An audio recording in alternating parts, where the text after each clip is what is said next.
Everyone, great to have you with us this morning. My name is Steve Johnson. I'm the CEO of Argutopia, also the director of the debate program at the University of Alaska Anchorage, and I'm really excited to kind of show you around what we're building here. What I'm going to do is just walk you through how the platform works, but first I want to tell you a little bit about why we're building the platform. So it kind of starts about 35 years ago, as a matter of fact, with my own story in an experience in coming to academic debating. I attended university my first year without any direction or motivation whatsoever, ended up enrolling only because that's where my cousin had gone. And I thought, well, it sounds like a good way to spend some time after high school, and was going to drop out after my first year. And my mother had the good sense to convince me to go back to give it one more semester. And I stumbled backwards into a debate class. And I remember thinking after my very first debate, this is what I want to do for the rest of my life. And I have the good fortune of still being able to do it. That experience was so transformative for me. And I've seen that pattern of transformation repeated time and time again with the students that I've worked with over the course of my career. Quite literally, debating formed the intellectual foundation of my life and gave me the tools to understand the world around me. And I've seen that happen time and time again. So as I developed in my career, it became increasingly important to me to make that opportunity available, not just to students who are active in competitive debate teams, but to students who are enrolled in any class in any subject whatsoever. The strong commitment that I have is that debate is not just a competitive activity to be relegated to after school, but rather that debate is a powerful pedagogy that improves students' ability to access any course material in any circumstances. And based upon that conviction, I started to develop ways to teach teachers to incorporate debate into their classroom. And that ultimately, some of those processes and approaches became the foundation on which Argutopia is built. So I'm excited to show you around a number of those features today, and ideally convince you that Argutopia is a platform that can be used by anybody and in any class for any subject, in such a way that we reintroduce debating to its, in my opinion, to its rightful place in the pantheon of pedagogical approaches that students have access to. Our most brief version of our elevator pitch for Argutopia is that we want to replace every 5-paragraph essay with a debate in every classroom. So we're working hard to introduce the tools with this platform that make that possible. So the first thing I want to do this morning is talk to you a little bit about the general approach and how that approach frames some of the tools that you're going to see on Argutopia. So let me start here. My experience when teaching teachers how to use debate in their classrooms, and by the way, this is teaching teachers who do not have a background in debate. My experience was that they were reluctant to use debate in their classroom because they were unfamiliar with debate, or if they had tried to use debates in their classes before, they had ended up with an experience where students would argue past each other, not engaging with each other's arguments, and therefore creating an experience that was pretty unsatisfying and unproductive toward the teacher's goals. So I started to develop a way that you could improve the quality of the exchange of arguments that students were having when they engaged in a debate. And it came down to the idea of structuring debates well. Now, when I say structuring debates, what I'm talking about is structuring the points of interaction between the pro and the con side. And my belief is that debaters, audience members, and instructors all benefit from structured debates. Now, for those of you who are here and have a background in debating, particularly for those of you who are debate coaches, you might initially find some discomfort at the idea that I'm going to introduce here. But fundamentally, it comes down to the idea that if you tell students, particularly students who are new to debating, novice debaters, where they can expect arguments to interact, you improve the quality of the debates that they're going to have, and therefore improve the experience that they'll have when using debate and argumentation to get into their subjects. It does limit the arguments that students can make, but I think it does so in a way that gives them structure and focus that actually improves at least the initial experiences that they're going to have in debates. So what does it mean to structure a debate? It's based upon 2 elements. The first is a well-written topic statement. Obviously, any debate needs a proposition, a motion, a resolution, something to be debated, something on which a pro and con side can disagree. But structuring debates takes that a step further and actually identifies issues that help unpack that broader controversy. So instead of just providing students with a controversial statement and telling them to generate arguments for and against that statement, you give them a greater degree of focus and structure for the exchange that they're going to have, and they are more able to predict and prepare for the arguments that are going to be exchanged in that debate. For example, say you wanted a simple debate on a topic like tobacco products should be banned. Instead of just providing the students that simple topic statement, you also identify for the students the issues that might be investigated in pursuing that debate. So you might have them answer the question, does tobacco pose a public health risk? And would a ban on tobacco products cause economic hardship? And finally, would a ban on tobacco products violate users' rights? Now, there are many more arguments that could be made in this debate, but providing students with this framework within which to work when they're preparing for their first experiences in debating gives them a degree of confidence and produces a meaningful and productive exchange of arguments that increases, I think, the utility of that experience for students. Now, this is not just for policy issues like whether tobacco products should be banned, though that's certainly the experience that many people have when it comes to debating. They imagine it as an experiment, a laboratory in which students can develop those skills that they might ultimately use as citizens when participating in the broader public debate. These controversies and the structure of these debates can be outlined for any subject in any controversial element of any discipline that you might imagine. So whether you're talking about economics or government classes, or you're talking about biology classes, or you're talking about even mathematics classes, there's a place for structuring these controversies and encouraging students to argue about them that improves that experience for them. So as I was coming up with this approach, what I started to do was to collect these structures. So in addition to the tobacco products should be banned example with its attendant issues, there are other approaches, other topics that I would collect and develop these issues, sets of issues that help expand and explore that debate. And eventually those combinations of topics and issues developed into what I call debate kits. And this is really kind of the cornerstone on which Argutopia is built, that we've got debate kits that are ready to go, already built into the platform. So by a debate kit, I mean a well-written topic statement, clearly identified issues that structure the controversy, and the attendant resources in terms of evidence and arguments that students can access in order to make that experience more productive for them. So when you first arrive on Argutopia, when you open your account and arrive as an instructor, the first place you're going to land is on this page that says classes over here, and that has this debate kit library space over here. That's where I'm going to go first to show you a little bit around the platform. Then we'll come back here and talk about how you actually use the platform to create assignments in your classes. So this debate kit library has a couple of important components. First of all, you've got the ability to browse Argutopia's debate kits. There's about 150 of these kits already preloaded into the platform that provide you with a well-written topic statement, issues that break out those topic statements, and resources that students can use to develop arguments about those issues. As I said, about 150 of them on there right now. They're searchable. So for example, if you just knew you wanted to do a debate about education, you could search for the education. I can't type and talk at the same time. Search for the education tag, and you'd find a whole bunch of kits related to education.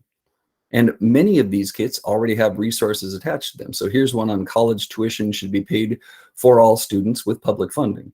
It's also got a resource attached to it so that as you click on it, you're taken to this pro-con brief that outlines many of the major arguments and has an entire bibliography full of resources that students can access to develop the arguments on that for that debate. But in addition to the prepared kits that we have here, you can also create your own debate kits. So you click on the create your own, and you find the ability to write in your own topic statement, to develop your own issues for that topic statement, to add your own resources for this debate kit, and even to put tags on here for your own quick reference. When you create all of these, you save this debate kit, and then ultimately it shows up down here as one of the kits that is attached to your account. So here are some that I've created before. Minors should be prohibited from purchasing and playing violent video games. Zoos should be abolished. Threaded video debates are superior to in-person debates. These are just kits that I've made up in the course of creating these for Argutopia, but you can create them for your own classes as well. So whatever subjects and issues you want to debate, those are available to you.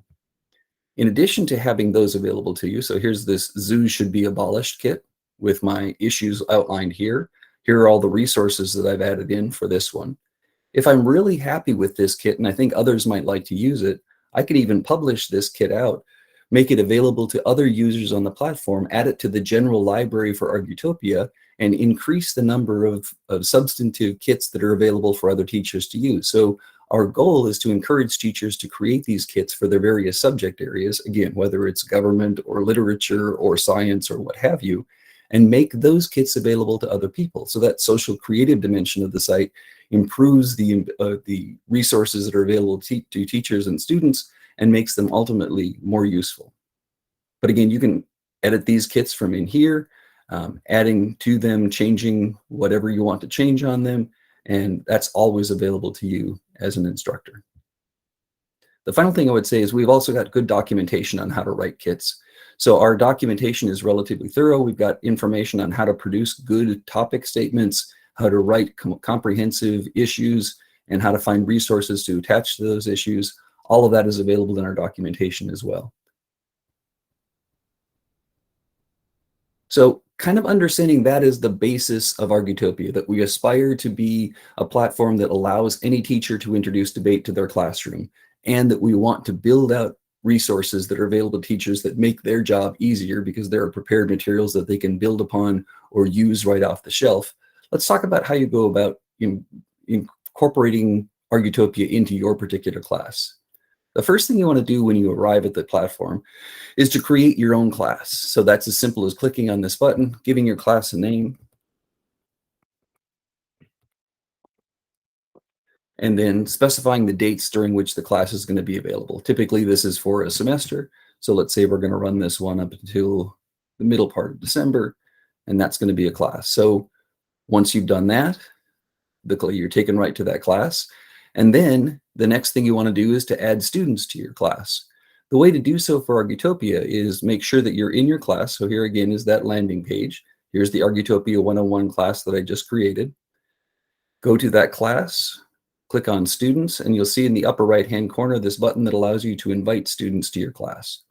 When you click on that, you'll get a special link that takes students specifically to this class. So if you copy this link, make this available to your students, when they follow this link, if they don't have an Argutopia account, they'll be prompted to create one. And then once they've created an Argutopia account, they'll be automatically added to the roster for your class so that they'll be able to access all the assignments and debates and things that you're going to have them participate in. So for example, I can show you my demo class that I use, and I've got an entire roster full of students who have joined this class. None of these people are real, of course, but these are the students who are going to be available inside this class. Once you've got your class rostered, the next thing you want to do then is to create a debate, create an assignment. So here again, I'm in my demo class. So again, I'm just accessing my demo class from my class list, and I want to create a new assignment. So I click the new assignment button, and then I have to decide what type of debate I'm going to have my students participate in. There are a couple of kind of debates that you can use in Argutopia. The first I'm going to go through is the real-time in-person debate. So this imagines that you're going to have students debating live in person, likely in a class, and that's going to be part of an assignment that builds toward the requirements for that class. So I'm going to select real-time in-person debate. I'll come back in a bit and talk about the asynchronous threaded video debates. So now I'm creating this debate. The first thing I'm going to do is decide when the assignment is going to open. So I'm just going to imagine that today is a good starting day for this assignment. That determines when students would be able to access the assignment. So you can preload assignments throughout the entire semester and have them available on specified dates. The next thing you want to do is decide on your topic and issues. So here's again where you can find those debate kits. You can again select from the debate kits that you yourself have prepared or modified, or you can look through the entire library that we have available to you here. Let's say I'm just going to go ahead and use one of my kits that I've already prepared. I'm going to choose the threaded video versus in-person debates. So I select that kit, I confirm that I want to use it, It imports my topic statement, all of the issue questions that are already prepared, and the resources that are attached to that kit.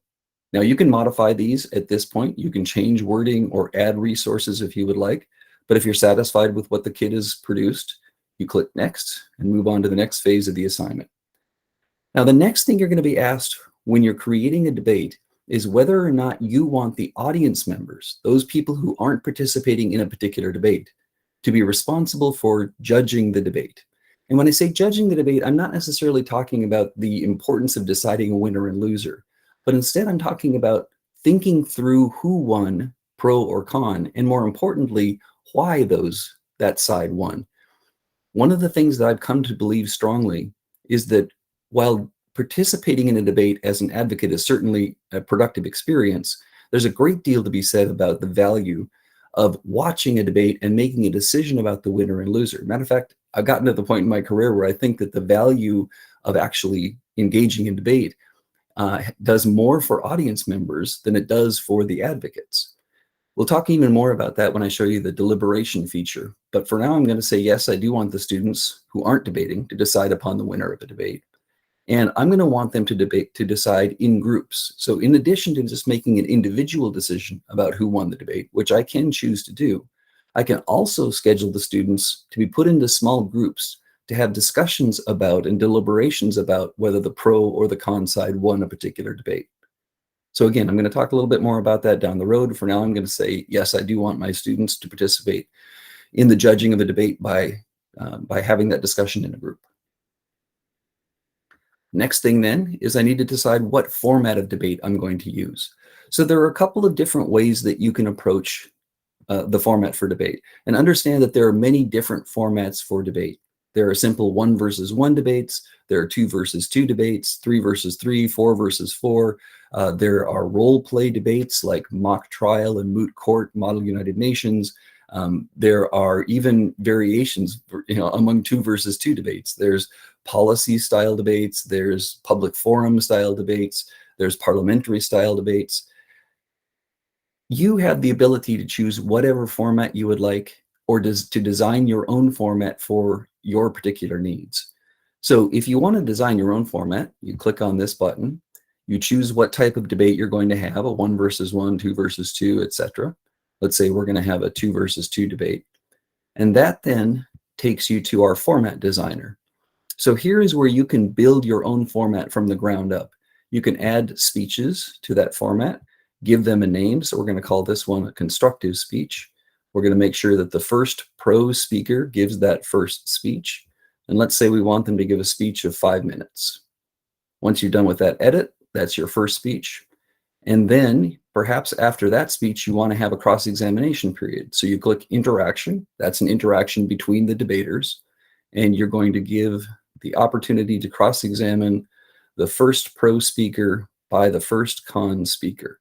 So we're looking for a cross-examination of the first pro speaker by the first con speaker. We want that to last 2 minutes.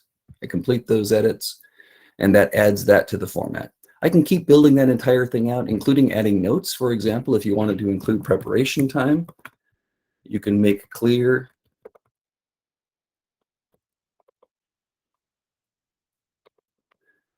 that on the format that each team is going to get that 5 minutes of preparation time.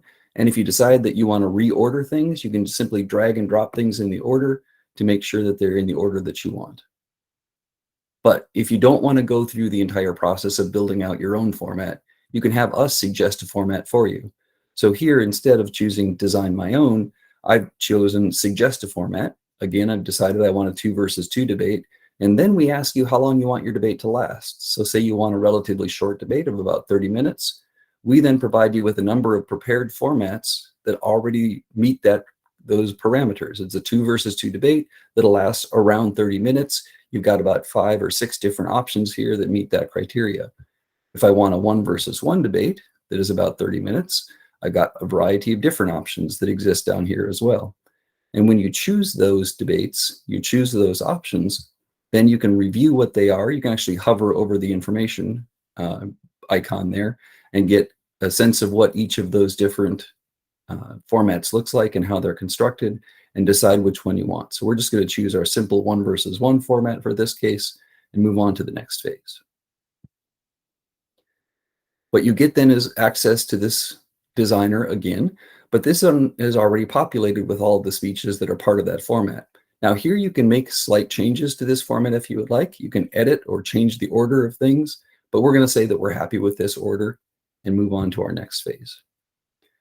Here is where you decide which students are going to be participating in which debates and in which roles. So now you have to decide who are going to be pro-debaters, who are going to be con-debaters, who are going to be judges for each of your individual debates. You can build all of those debates out manually by clicking Edit Students. So here I've got students now. I'm selecting students for the pro team in this debate. Remember, we're doing just a 1 versus 1 debate. So I've got my entire class list here for this, all the students rostered for this class. So I'm going to have Bonnie Jones be my pro side debater. And I'm going to have Brian Lopez be my con side debater. So now I've got these 2 students scheduled as pro and con debaters. I also need to add students as judges. Remember here, what I'm going to do is select certain members of the audience to be judges for this particular debate between Bonnie and Brian. Again, I can go back through my list and pick who those students are going to be and add them to the debate. And then I've got one of my debates built out. I can keep building debates manually if I want. I should show you this too. You then have the option of indicating the dates on which the assignments are going to be due. So here's the date that you would indicate when the debate is going to happen. So you're telling Bonnie and Brian that they're going to have a debate on Monday the 8th. And then you want each of these judges to have their own individual decisions rendered before they participate in the group deliberation. So you want them to make an individual decision, and then you're going to have them have a discussion, a deliberation, to try and come to consensus about the winner and loser of that debate. So you're going to have them, if the debate's going to happen on the 8th, perhaps you want them to have their individual decisions due by the 10th.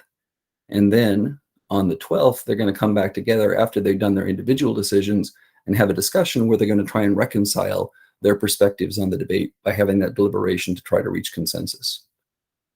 If you don't want to do all of this manually, we also have the auto create feature.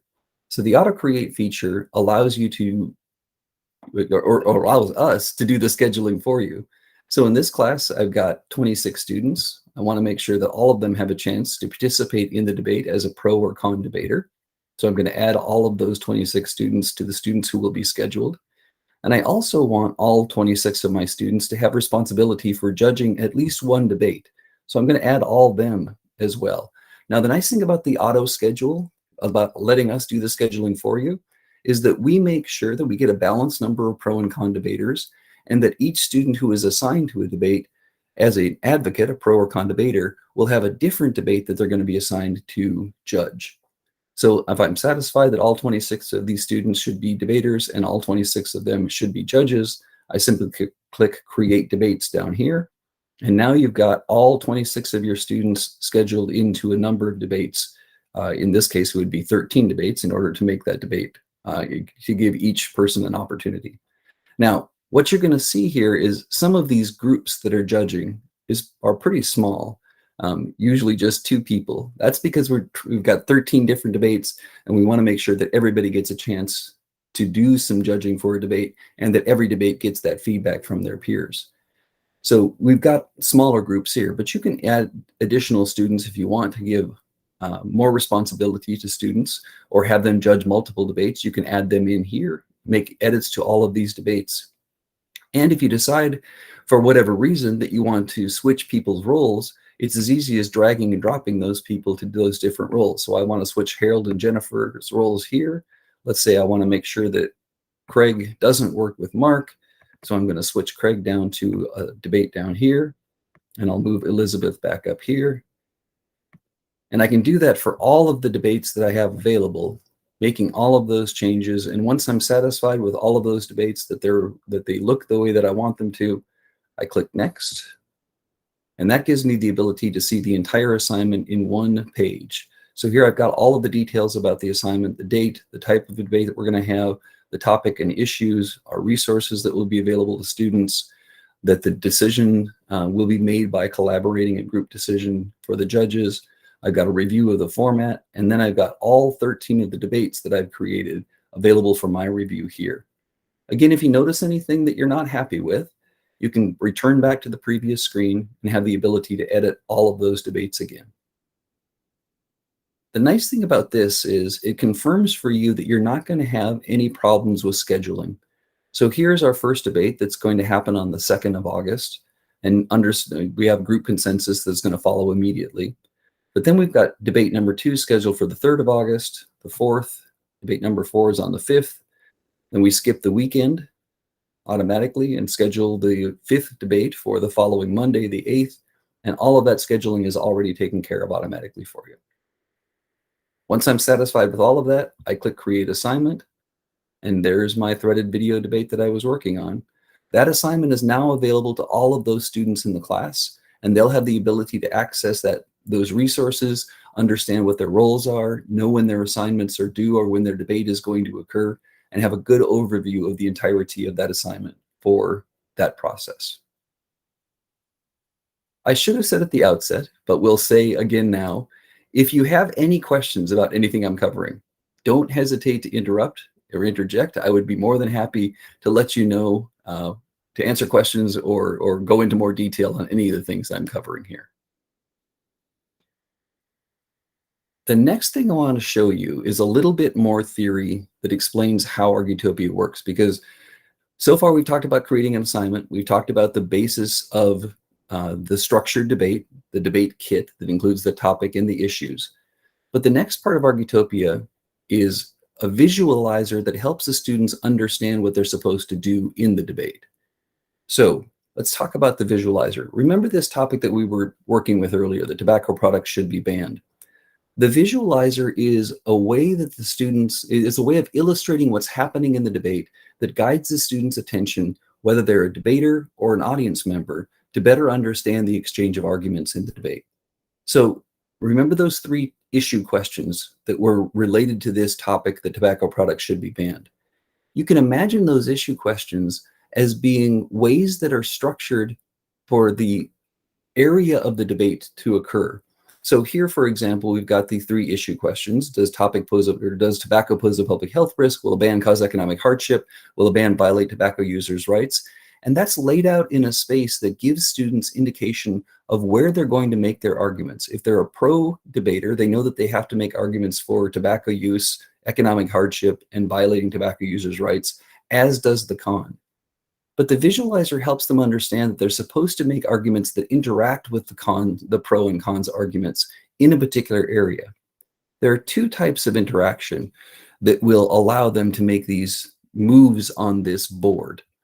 For example, there is the axis of preference on this model that indicates as the pro or con make their arguments, they're applying pressure to that line that divides the space between pro and con.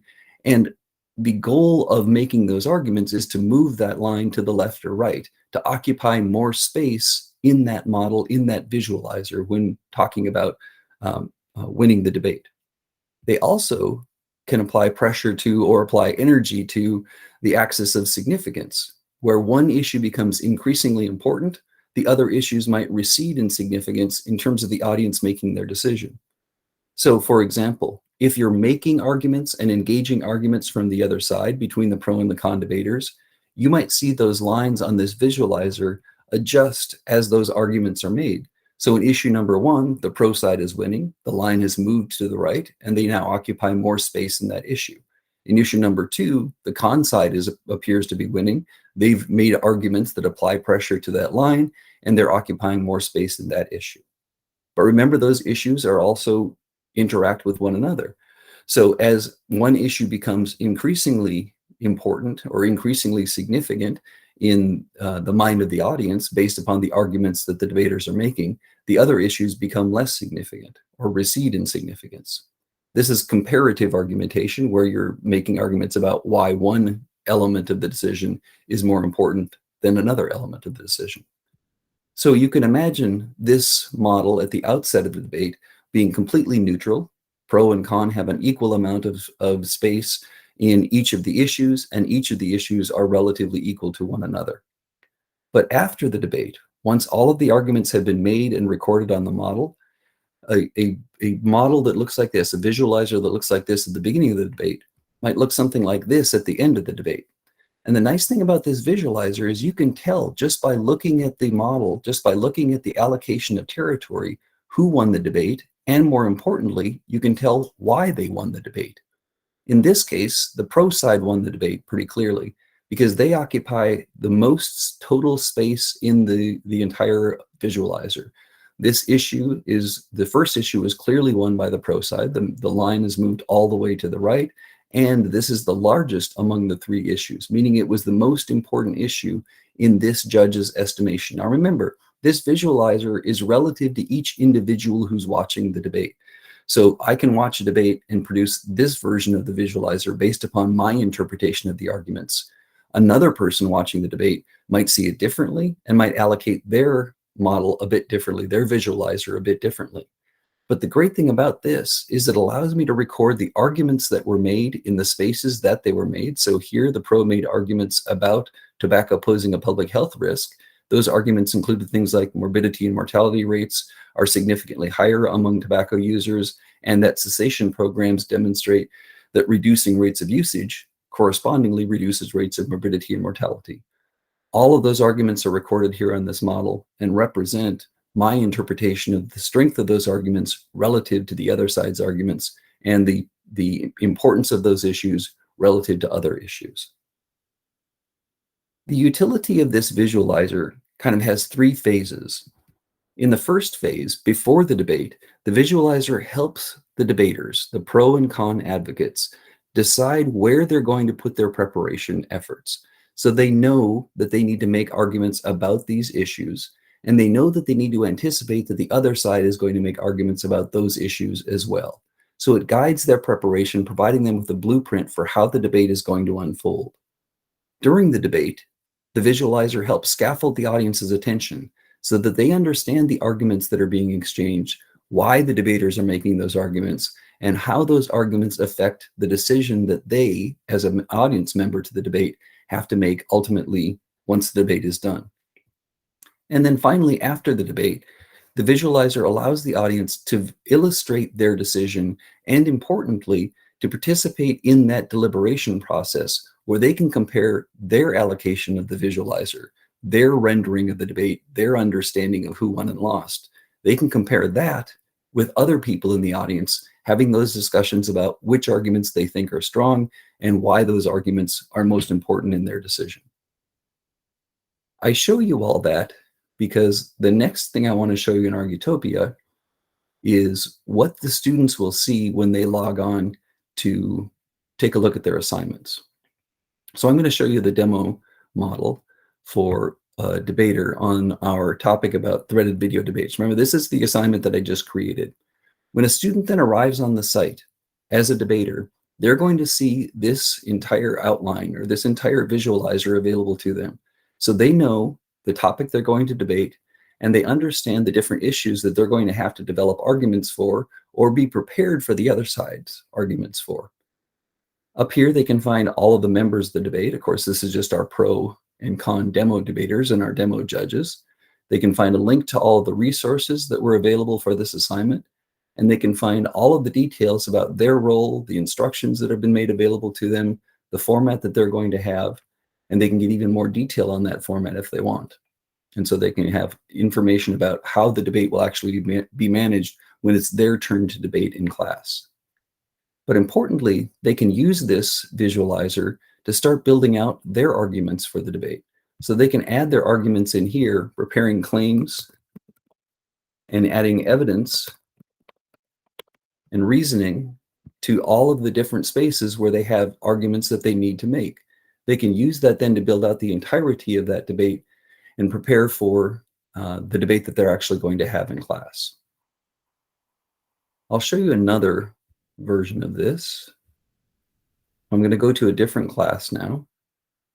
Oh, that's not what I wanted. Go back to a different class and show you another perspective on this. So again, I'm just approaching the debate as a debater. I've got arguments already loaded into this one. So here's a debate about zoos should be abolished. And it has 3 issue questions in this case rather than 4, but I've already got a whole bunch of arguments already recorded in here. If this is happening before my debate, and I'm one of the debaters, say I'm the pro debater, I've then included all of these arguments in preparation for the debate that I'm going to have. I can see those arguments in a couple of different ways. Of course, I can see them on this visualizer that helps me understand where the arguments are going to interact. But I can also take a look at the text-based view of the arguments and see how the arguments are stacked up pro and con for each of the issues. I can also choose a print view that creates those arguments or makes those arguments available in what looks like an outline, a brief of the arguments that are relevant to the debate that we're going to have here. And this is particularly handy if you want students to turn in that work or develop those arguments in such a way that they can print and make them available to you to submit perhaps as an assignment.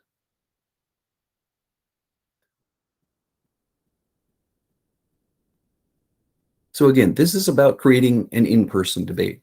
And I think that using that in-person debate provides the students that opportunity to get up in front of their peers, to make those arguments, and to participate in that process of engaging in oral argumentation that is so valuable.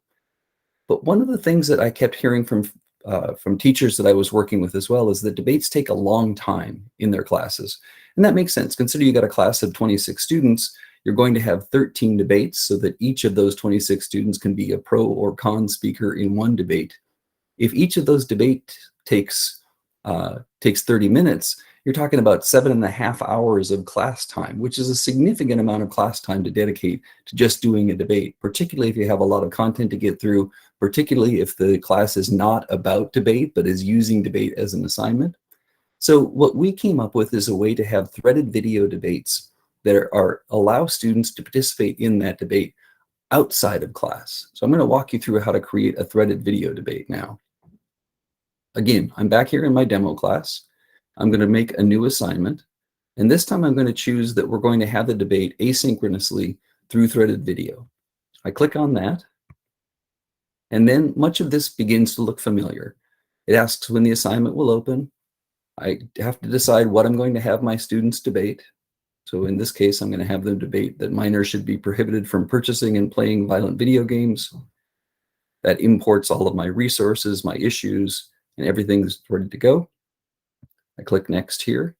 And again, I'm asked, do I want students to decide the winner of each debate? So with these threaded video debates, you're going to have all 26 students debating at the same time. Again, this is happening outside of class. They're going to use threaded video to record speeches in sequence. First a pro speaker, then a con speaker, then a pro speaker, then a con speaker.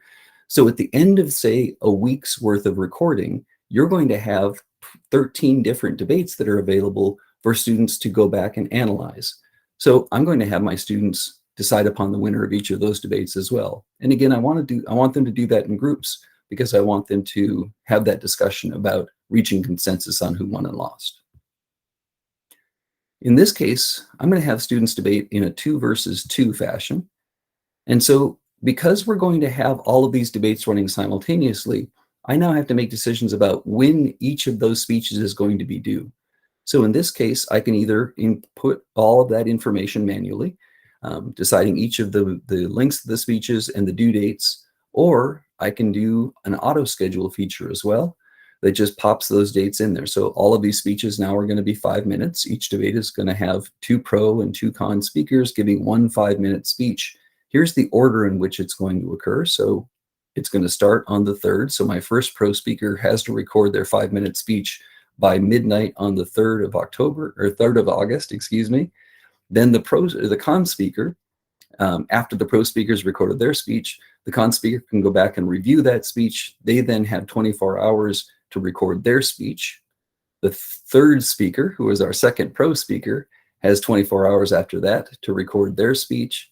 And then our 4th speaker, that is our second con speaker, gets the benefit of the weekend to record their speech as well. If you want to make them do their speech on that same 24-hour cadence, of course, you can edit that information here as well, changing that date.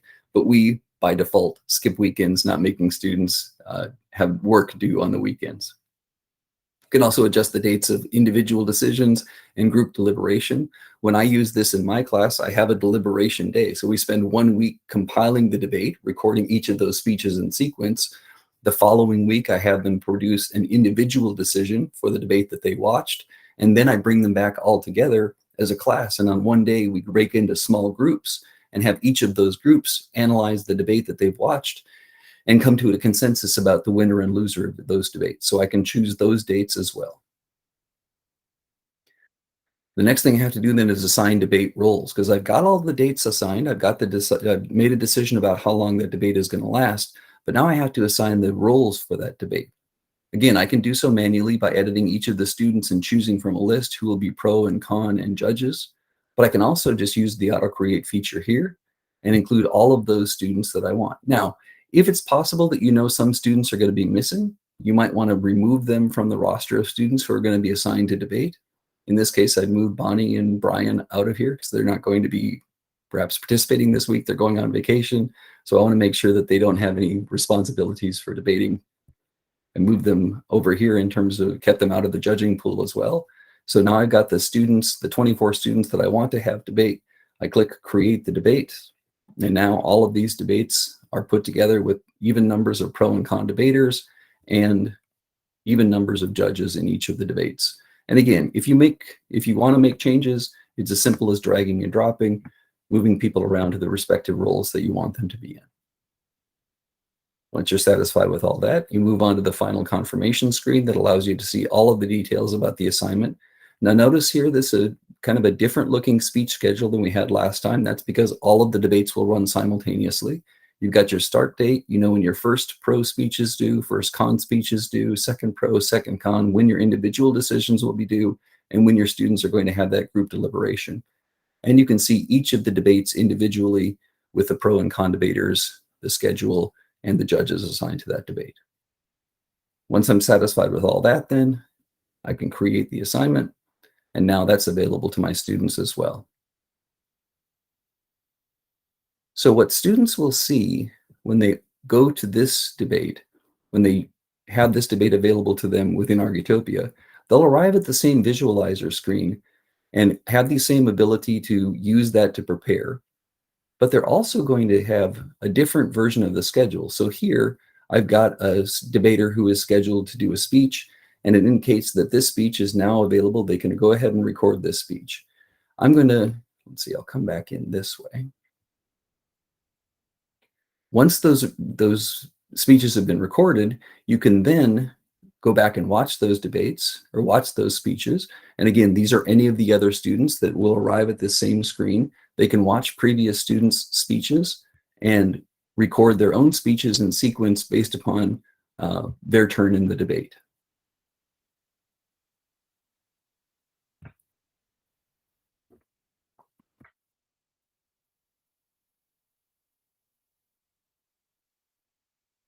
So here I am looking at this from a student's perspective. If I'm the first pro speaker, it's now my responsibility to record my pro speech. We can imagine that I've already prepared all of my arguments. I simply hit this record button. I make some choices about what I want recorded, and then click the start recording. And I can record my video, making my speech, advocating for the pro side. Once I'm satisfied with that video, I can click stop. I get the chance to review that video, take a look at whether I'm satisfied with it. And if I'm satisfied with it, I'm going to click use recording, submit speech. And now you can go back and watch that speech if you'd like. And importantly, the person who is up next in the order, that is the person who is the first con speaker in this debate, can go back and watch my speech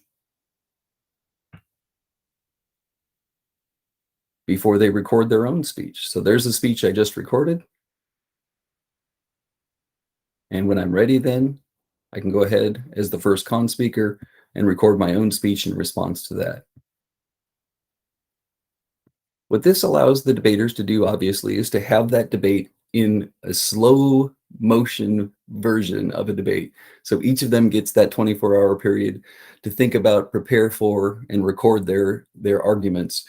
And ideally, if they're a later speaker, they can watch previous speakers, pro and con, having made the arguments that are unfolding in that debate. From the instructor's perspective, again, I'm in that same class. So I'm in my demo class. I'm looking at this violent video games debate that I've just created. Now, as the instructor, I can look from my instructor dashboard and see each of the students' recordings as they're making them. So here's all of the 6 debates that are going to be happening in this class. And as those students record their speeches, I'm able to see those recordings from this central point. So here's the demo speech that I just recorded. I've got the ability then to watch that speech from here, and I can see the speech that I just recorded. I can see all of the students' speeches as they submit them and get information about when they submitted them, and even view their model if I want to take a look at their preparation. In this case, I didn't save the model, so there's nothing for me to review here. But as each of those assignments is submitted, you can view those assignments from this instructor dashboard for each of the debates that you've created. And that happens both for asynchronous as well as for synchronous live in-person debates. Let me pause for a second because I've been talking at you for almost 40 minutes, 50 minutes straight. Let me pause for a second and see if there are any questions that folks have.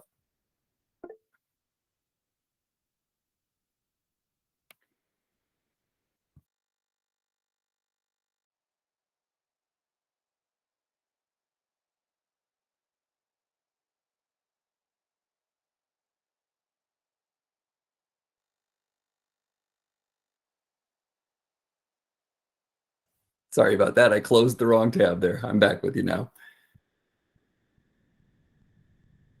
What I'd like to do now then is show you that deliberation feature is the last thing I'm going to show you. So as I've said before, I think Steve, sorry, it looks like Noreen has her hand up for Oh, a sorry. quick question. Noreen, please go ahead. Hi, thank you. Good morning, everybody. Okay, so am I being heard? Yes, I can hear you. Okay, all right. So I teach a debate class and I also teach another class. So if I create this account, would the account be able to be used for both classes? That's question 1. Yes, your account allows you to create as many classes as you would like. So you can have multiple classes in a single account. You might have seen when I was opening that initial screen, I have 4 classes currently running, and those classes are available only to the students who are rostered in that particular class. So Okay. if I have different groups of students in 4 different classes, the only class that a student will see when they log on is the class they're associated with. Okay. So I noticed that you're saying that we're doing this training now that we'd be able to use a better account.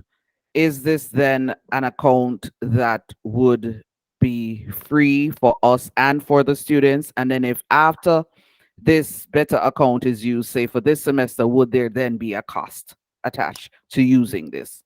Correct on both counts. There is the beta program runs through the fall semester. You are able to use it for free. Your students are able to use it for free. We have not yet made a decision about the second semester in this upcoming school year, but we're guaranteeing the beta accounts for free, at least for the first semester. The cost is not yet determined, though we do have pricing at this point. We're imagining $7.50 per student for an entire semester, or $5 per student for just a quarter.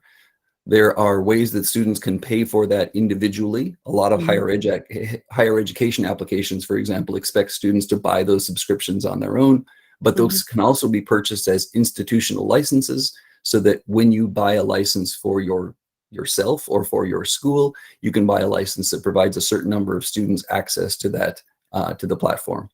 Okay, good. Last 2 questions. Well, I'm just going to add another one. When you're considering your pricing, consider those of us who have to calculate that US dollars, because I'm here in Jamaica and right now the dollar is like 150 something to $1 US. So when you're considering the pricing, think about that. And lastly, yes, this is primarily for a class. Is this something that you would consider being accessible to teams? For example, I'm the head coach for my school team. So is this something that could also be accessible to teams so they could also use it as part of their training? Sure, Noreen, if you have an account and if you're in beta, it's free. So you can have as many students, as many classes as you want. In that case, your team would just be a class, and you would roster those students who are on your team into that class. They would have access to all the tools and everything on Argutopia. Okay, good. Thank you so much. You're very welcome. So I want to show you, while we still have a little bit of time left, I want to show you this deliberation feature because this is part of what I really think is valuable about Argutopia. So here we're looking at a debate from a judge's perspective. So we're thinking that we are a member of a small group of judges who have watched this debate. In this case, it's a debate about whether zoos should be abolished. What I've done as an individual judge is I've recorded the arguments here that I've heard the debaters make. So with regard to the first issue, these two arguments were made by the pro side. These two arguments were made by the con side. I've got all of the other arguments recorded in their respective spaces as well. And I've gone ahead and allocated the model according to what I think happened in the debate. So in this case, I was very convinced that the pro side won on the first issue. And I was very convinced that that first issue was the most important issue in the debate. I've adjusted all of these other territories accordingly as well.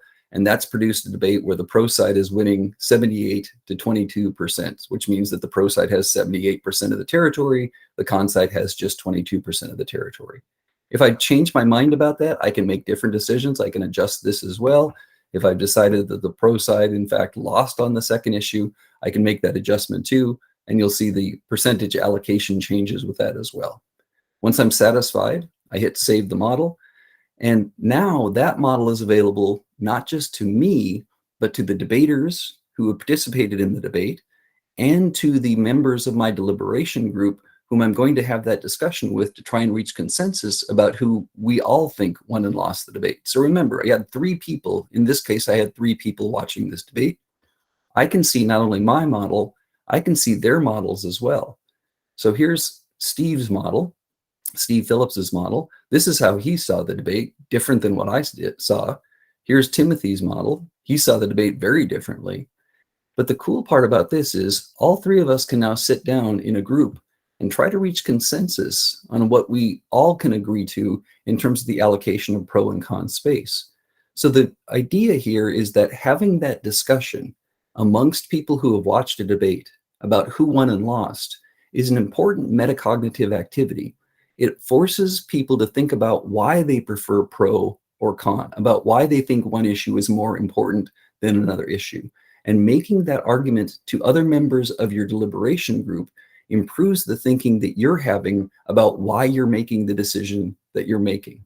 So we built this into Argutopia and had this consensus-based model with the anticipation that students will have those discussions in small groups and really benefit from treating the debate as an artifact that can be analyzed in its own right. So as we're having this discussion, I can also use this feature right here to see all of the models or a small version of all of the models simultaneously. So now I've got, if I'm Sarah Reed having this, participating in this conversation, I can see Steve and Timothy's models simultaneously. I can switch back and forth between them to see what arguments they've recorded, or I can go back to our consensus model where every time I make an adjustment, it shows up on everybody else's screen. So if I'm having a conversation with Steve and Timothy and I say, look, I really think the pro side won that first issue, like by a long shot, we should adjust that so it shows that they won a significant amount on that first issue. If Steve disagrees, he can grab that slider on his screen, move it back over this way and say, no, I think the con side won, and here's why. Again, that productive discussion makes all of the difference in students' understanding of the differences in perspective they may have and why one person saw an argument one way, but another person saw that same argument in a very different way.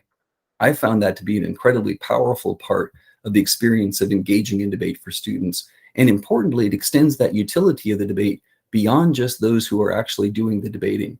It makes the audience as engaged with and having as productive an experience as those students who are actually doing the debating themselves. We are getting very close to time, and I want to reserve at least a little bit of this opportunity for you to ask any of the questions that you may have. I'm glad to stick around as long as you all have questions, but I also want to respect the hour that you've given me so far and make sure that I can get you out of here on time. So may I pause now and ask and answer any questions that you might have?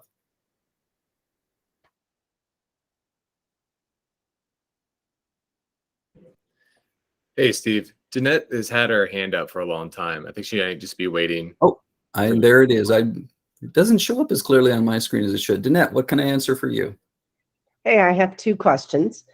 The first is the about 150 topics you already have plugged in. Are those grouped by topic, like science, social studies, alphabetical? Kind of like, what's the easiest way for me as a content teacher to see what's out there that I can grab and stick in my Google Classroom? Sure. We use a tagging system, so they are searchable by tags. They're also searchable by substance, so you can search the entirety of the database for any of the words that are associated. If it's in the topic or the issues or the resources or the tag, all of that is searchable. You can scroll through the whole thing as well. What we don't yet have is a standardized way. So we don't have a social studies tag, an economics tag, Federalist Papers tag. I mean, all of those tags will be added as more teachers generate that content and make it available based upon the preparation that they have for their classes. At this point, what I would recommend you do is go to our main website, the get.argutopia.co, and you can search the debate kit library there, or you can search it when you log on to Argutopia as well. It's available a bunch of places. Okay, thanks. The second question I had, and I put in the chat kind of for anybody, I love the idea of asynchronous debate for saving class time. As a teacher, how do you grade all that while still sleeping? So are you really using that kind of as a peer grade activity, a participation? Because to grade 13 separate debates outside of class time, that's a big time commitment.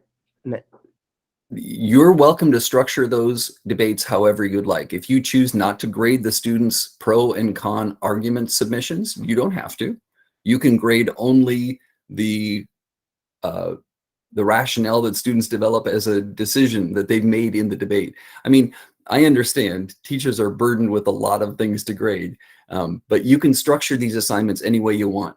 Argutopia is neutral, is ecumenical to your various approaches to evaluating the debates. Somebody mentioned a debate club. You don't have to grade anything at all. You can use this just as an exercise that gets students up and making arguments. And so we don't expect that you have to make all the grading decisions yourself, but you can structure those assignments any way you'd like. Noreen, I see that you have a question. Yes, I want to go on record as commending whoever thought about doing this. It's an excellent resource. I'm looking forward to utilizing it. I'm always looking for something new to add each time around. But my last question is, everybody I'm sure in this space has different schedules in terms of how long their semester lasts. So is it out? How do you then determine how long my students will have access once they create the account? Because for us, our semester starts the end of September, or we go up until, give or take, the mid-November, say the first week of December. So how do you determine how long each set of students will have access? Sure. Every time you create a new class, the first question we ask you is, what are the date parameters for this class? When do you want it available to your students, and when do you want it to close?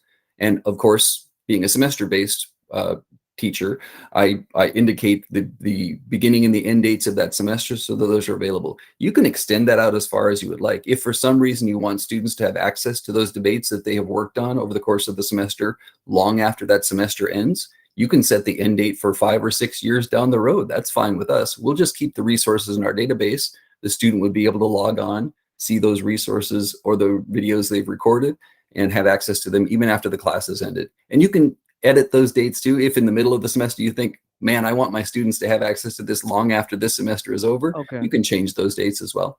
I realize there's one question I written down that I hadn't asked earlier. How easy is this to add to an existing learning management platform? So students are not saying, but this is something else I'm going to have to learn to manipulate. Yeah. We are in beta. Is it? That is a terrific question, Noreen, and a very important one. We're in beta right now. One of our major projects that we have on our drawing board is to make sure that we integrate with Canvas, with Google Classrooms, with Blackboard. But that's a major project and that we're going to be working on down the road. So right now it's a standalone platform that must be accessed outside an LMS. Eventually we'll get to the point where this is integrated with LMS. Thank you so much. You're very welcome. Other questions that folks have? Again, I'll gladly stick around as long as you would like. I'm going to pause the recording now because I want to make sure that it is not much longer than an hour, but I'll happily stick around if anybody has any other questions that they might have.